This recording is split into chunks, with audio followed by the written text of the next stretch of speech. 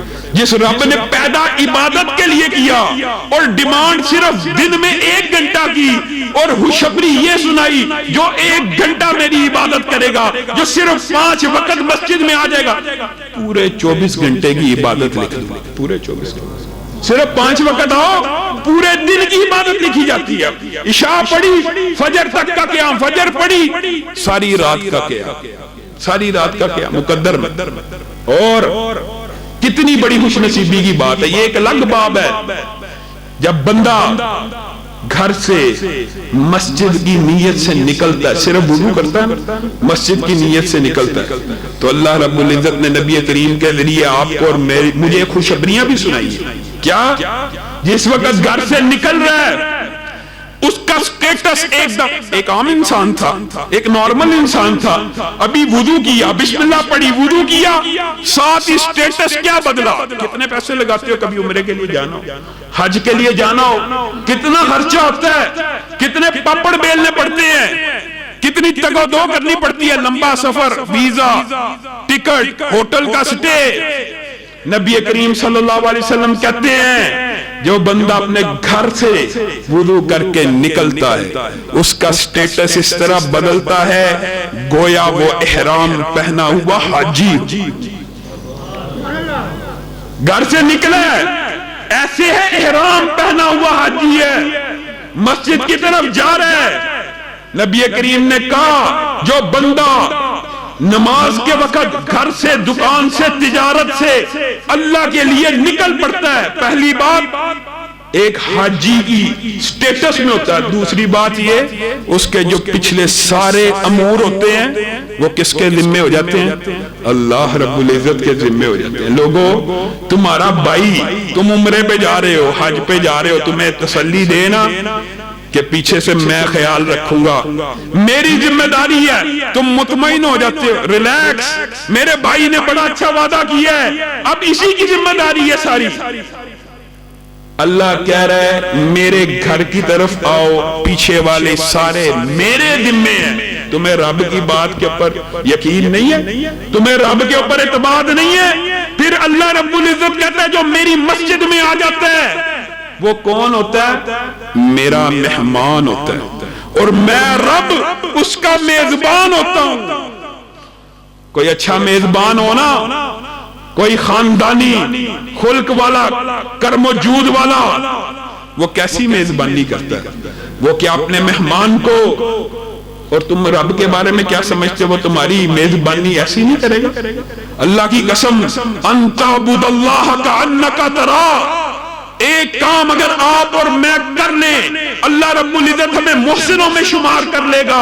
ان تعبد اللہ کأنک تراہ، ایک دن تو سوچو، ایک دن تو غور کرو، ایک دن تو تخیلات کو جمع کرو، دنیا سے آزاد ہو کے سوچو اللہ کے سامنے کھڑے ہو کے ایسے ان تعبد اللہ کأنک تراہ، اللہ کی ایسے عبادت کرو، ایسے عبادت کرو کہ گویا تم رب کو دیکھ رہے ہو۔ اور اگر ایسا نہیں کر سکتے فَإِن لَمْ تَكُنْ تَرَاكَ فَإِنَّهُ يَرَاكَ، کم از کم ایسا تو سوچا کرو کہ تمہارا رب تمہیں دیکھ رہا ہے۔ جب انسان اس کیفیت کے اندر مسجد میں آتا ہے کہ میرا، اگر یہ کیفیت پیدا نہیں ہوتی کہ میں رب کو دیکھ رہا ہوں، تو یہ کیفیت پیدا کرے کہ میرا رب مجھے دیکھ رہا ہے، پھر زندگی کے اندر دنیا بھی اچھی ہوتی ہے، آخرت بھی اچھے ہوتے ہیں، دنیا کے تمام معاملات بھی اللہ رب العزت اپنے ذمہ لے لیتے ہیں۔ سبحان ربک رب العزت عما یصفون وسلام علی المرسلین والحمد للہ رب العالمین۔